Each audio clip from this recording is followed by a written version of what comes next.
नमस्कार दोस्तों RP digital India में आपका बहुत बहुत स्वागत है।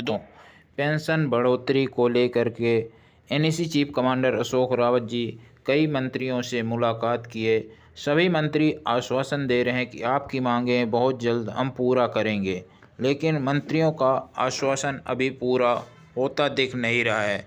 ये EPS 95 पेंशनधारक 2 बार प्रधानमंत्री जी से मुलाकात किए, श्रम मंत्री जी से मुलाकात किए, लेकिन इन पेंशनधारकों का आश्वासन पूरा नहीं हो रहा है। इस चक्कर में पेंशनधारक फिर से आंदोलन करने पर मजबूर हुए।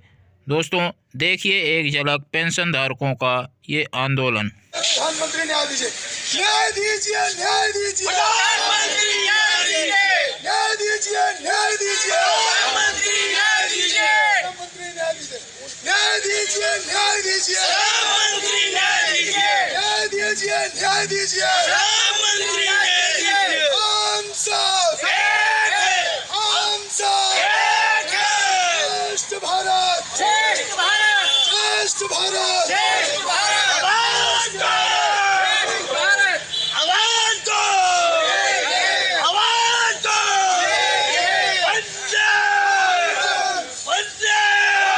वंदे।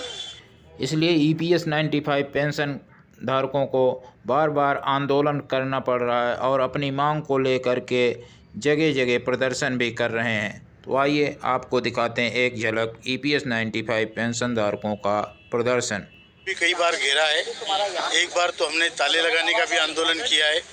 पूरे हिंदुस्तान में आज ये आंदोलन चल रहा है।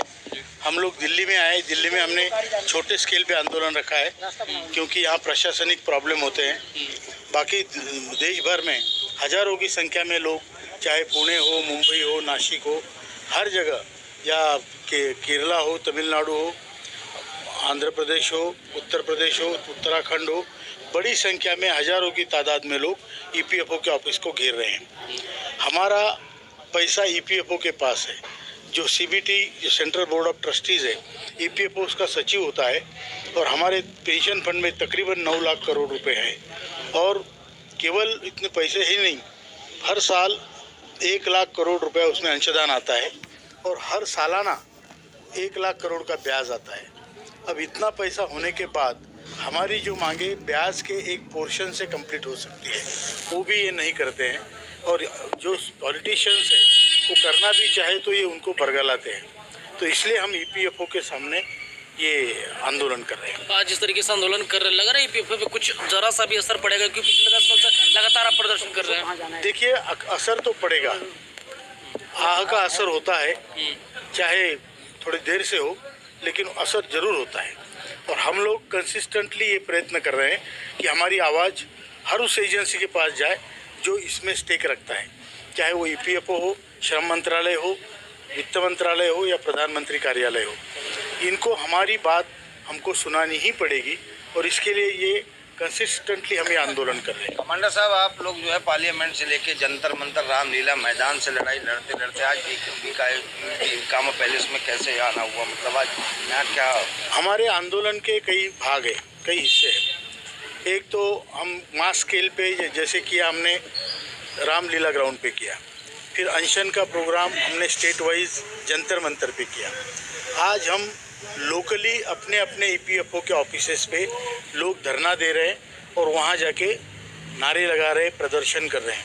तो ये पूरे भारत में हो रहा है, दिल्ली में ही नहीं हो रहा है। दिल्ली में तो छोटे स्केल पे है, लेकिन पूरे भारत में हज़ारों की तादाद में लोग हैं जो ये आंदोलन कर रहे हैं।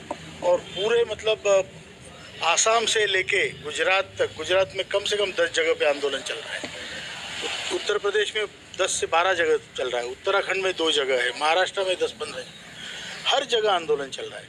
तो ये हमारा बताने का तरीका है कि हर एक एजेंसी जो इसमें इन्वॉल्व है उसको हम बताना चाहते हैं, भैया जाग जाओ। अब जैसे EPFO है, वो हमारा पैसा EPFO के पास है और पैसा छोटा मोटा नहीं है। 9 लाख करोड़ पेंशन फंड में है। पेंशन फंड, PF फंड की बात नहीं कर रहा हूँ।